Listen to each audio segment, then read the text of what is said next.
After having used foldable devices for the past couple of years exclusively, I didn't really think that I'd be going to a standard phone anytime soon. But after having used the Galaxy S24 Ultra for the past 60 days, I haven't really found it necessary to put my SIM card back into a foldable device. But is the Galaxy S24 Ultra worth the $100 premium from last year's Galaxy S23 Ultra?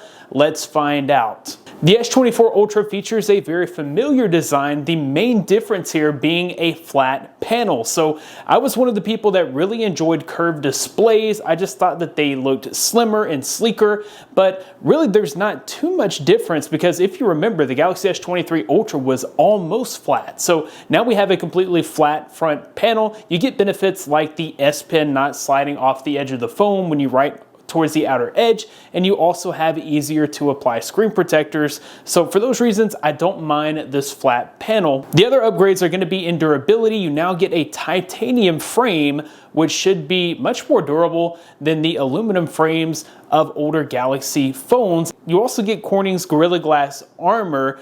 Over the last 60 days, I haven't picked up any scratches on this phone. Now, my Galaxy S23 Ultra over the past year that I used it, picked up lots of scratches, whether those be micro scratches and even some very deep scratches that resemble cracks. None of that has happened in 60 days. I'm not using this phone any differently than I used my S23 Ultra, so whatever caused scratches on that phone should be causing scratches on this phone. I think really we do have a more scratch resistant display with that Corning Gorilla Glass armor. As much as I hate to cover up the upgraded design of the Galaxy S24 Ultra, I'm not going to carry this thing around without some protection. And there's no better way to protect your phone than with the Mag-Easy Case 4 from this video's sponsor, Pitaka. The Mag-Easy Case 4 is super protective while also being very thin and light, and that's thanks to the aramid fibers. Aramid fibers are stronger than steel, but about 5 times lighter than steel, and they're used in spacecraft and also bulletproof vests. This is because of their impact resistance and of course just how light they are. Just like the name suggests, this case is MagSafe compatible. Now you can enjoy snap and go convenience on the Galaxy S24 series. And of course this still works with Samsung's wireless chargers and other Qi charging accessories. This phone case is so lightweight and thin you're not even gonna know it's there, other than the fact that it adds a bit of grippiness. This case is much thinner and lighter than most MagSafe accessories out there. That's thanks to Pitaka's very own slim board technique, which they use to handle the MagSafe ring. And with the S24 Ultra being so slippery, the Mag-Easy Case 4 is a great tactile, grippy case to help you hold on to your phone, keeping you from accidental drops. And I have to say, I really love the design and colors of these cases. They sent out the sunset and the black gray case. Both of these look excellent on the S24 Ultra. If you're looking for a protective case that's ultra light and thin, the Mag-Easy Case 4 is definitely a great option. I'll be sure to include links in the description of where you can pick yours up today. Also be sure to use my discount code S24Shane10 for an additional 10% off. They're also running a sale from March 20th through March 25th for even more savings, so definitely be sure to hit up that link. Another thing that really stands out here about the past 60 days of the S24 Ultra is just how incredible the battery life is. So this is the best battery life that I've ever seen on a Samsung Galaxy device. So it does have 5,000 milliamp hours. I think most of that efficiency is coming from the new Snapdragon 8 Gen 3 processor.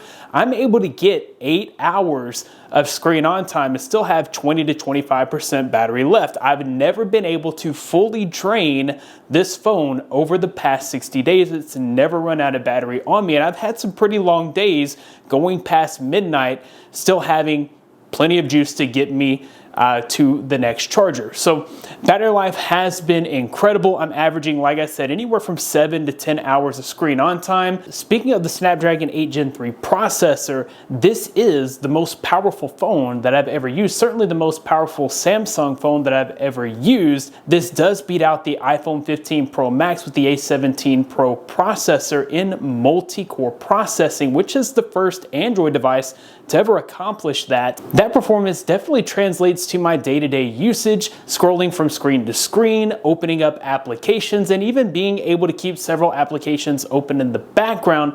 This is by far the best performing phone that I've ever used. I'm not a huge mobile gamer, but the games that I have launched have it worked flawlessly with zero lag or stutter, and where other phones heat up after extended gaming sessions, this phone's new cooling system doesn't allow it to heat up, which means you're not going to have throttled speeds on the chip and overall better performance. This features a 6.8-inch dynamic AMOLED 2X display, bringing more clarity, more brightness, more colors, and better HDR to the Samsung's display. This also has an industry-leading 2600 peak nits of brightness, and I have to say, whether I was outside in direct sunlight or indoors in a brightly lit place, I could always see with clarity my phone's display. Whether I was playing a video game or watching content on this display or just scrolling through Twitter and Facebook, everything looked amazing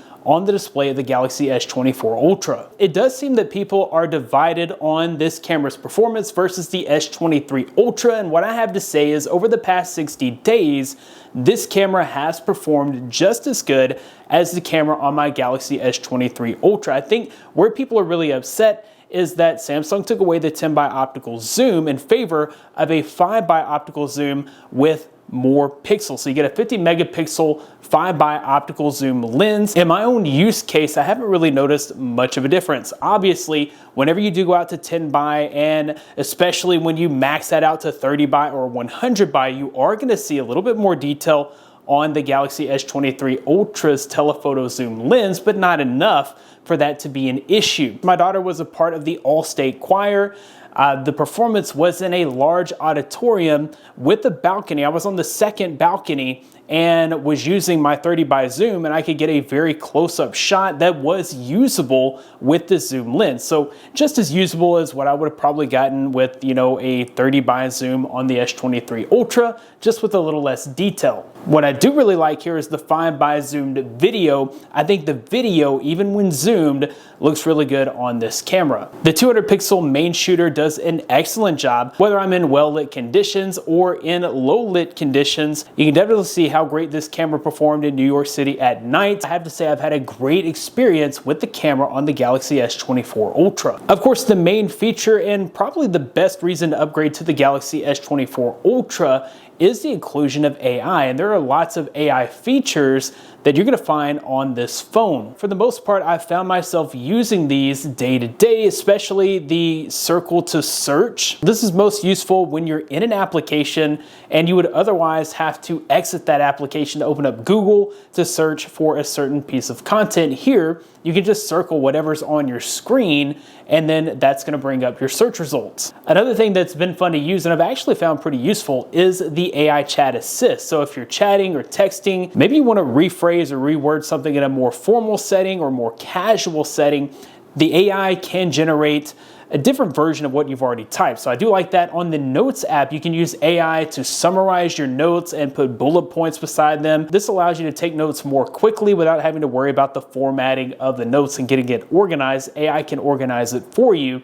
And then on the Voice Recorder app, this can also transcribe and organize notes based on a live voice. So if you're listening to a presentation, this can take those notes for you, and it does a pretty good job of transcribing and can even choose different voices. So if there are multiple people speaking, this can see those multiple people speaking and organize them correctly. That's just another way that AI on this phone definitely helps to save time and effort. The Galaxy S24 Ultra can also do generative AI, so the wallpaper on this phone did not exist until AI created it. I told it a few of my preferences, and then it just spit out a brand new unique image for my wallpaper. I think that's pretty cool. And then also this generative AI can help with photo editing. You can select a part of the photo and reduce its size. Generative AI will fill in the background, and it does a pretty good job of matching everything.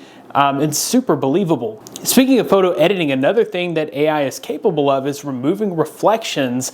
If you've ever been walking down the street and you see something inside of a window, you take a picture, you're basically looking at your reflection plus the thing inside the window. With Samsung's AI, it can remove your reflection, giving you a better image of what's inside of the glass. While it may appear that the S24 Ultra doesn't have many major upgrades, I would argue that this is definitely worth the $100 price increase from the S23 Ultra, with upgrades in durability, upgrades in battery life and performance, and especially all the new AI features. I definitely think the S24 Ultra is a worthy upgrade. Let me know your thoughts in the comments below. Are any of these features worth you upgrading to the S24 Ultra? Are you waiting for AI features to flesh out later on? Let me know your thoughts below. That about wraps it up for this video. Thanks guys for watching. Be blessed. I'll see you in the next one.